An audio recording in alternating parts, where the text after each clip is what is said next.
Hi there, my name is Joe Villeneuve. I'll be doing a reading of the world's worst fanfiction ever written. It is called My Immortal. It's a Harry Potter fanfiction. I'll be reading chapters 5 through 8 today, in response to Zach Bush's previous 1 through 4. In order to maintain the integrity or lack thereof of the author, I'll be reading it as it's spelled, or not spelled, as the case may apply. I hope you enjoy reading of chapters 5 through 8 of My Immortal. Chapter 5, Author's Note. Stop flamming! If you flam it means you are a prep or a poser.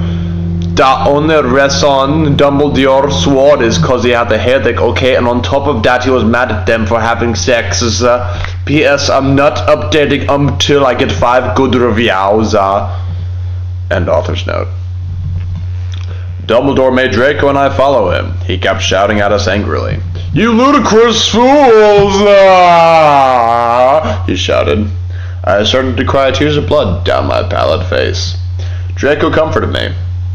When we got back to the castle, Dumbledore took us to Professor Snape and Professor McGonagall, who were both looking very angry.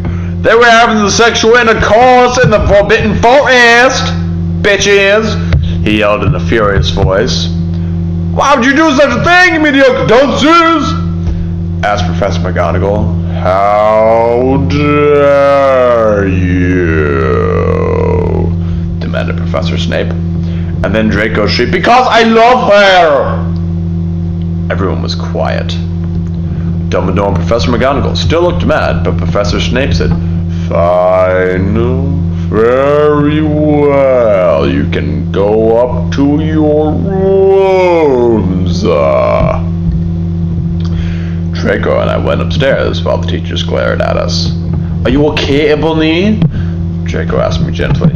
Yeah, I guess, I lied. I went to the girls' dorm and brushed my teeth and my hair and changed to a low-cut, black floor-length dress with red lace all around it and black high heels. When I came out, ... Draco was standing in front of the bathroom, and he started to sing I Just Want to Live by Good Charlotte. I was so flattered, even though he wasn't supposed to be there. We hugged and kissed. After that, we said goodnight, and he reluctantly went back to his room. Chapter 6. Author's note. Shut up, you preps, okay? P.S. I will not update until you give me good reviews.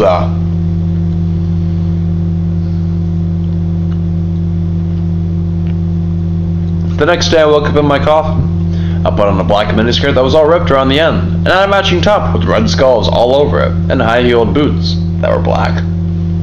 I put on 2 pairs of skull earrings and 2 crosses in my ears. I spray painted my hair with purple. In the Great Hall, I ate some Count Chocula cereal with blood instead of milk and a glass of red blood.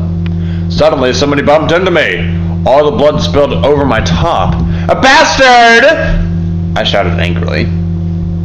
I regretted saying it, because when I looked up, I was looking in the face, in the pale white face of a gothic boy with spiky black hair with red streaks in it.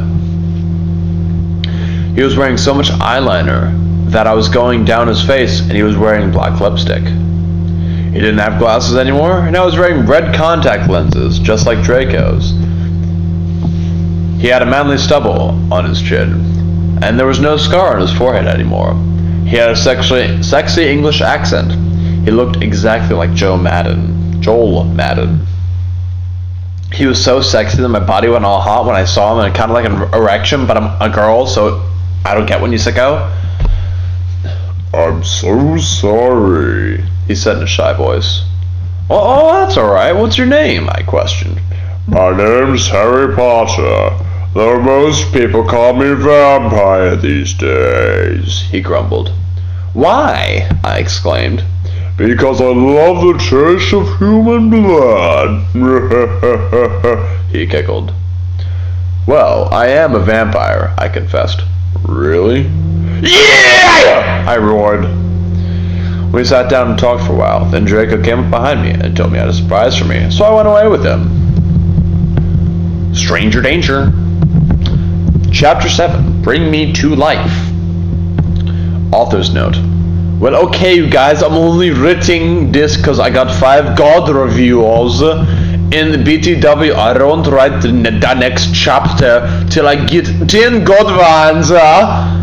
Stop blaming or it'll report you.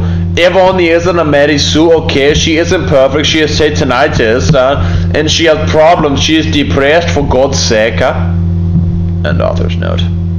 Draco and I held our pale white hands with black nail polish.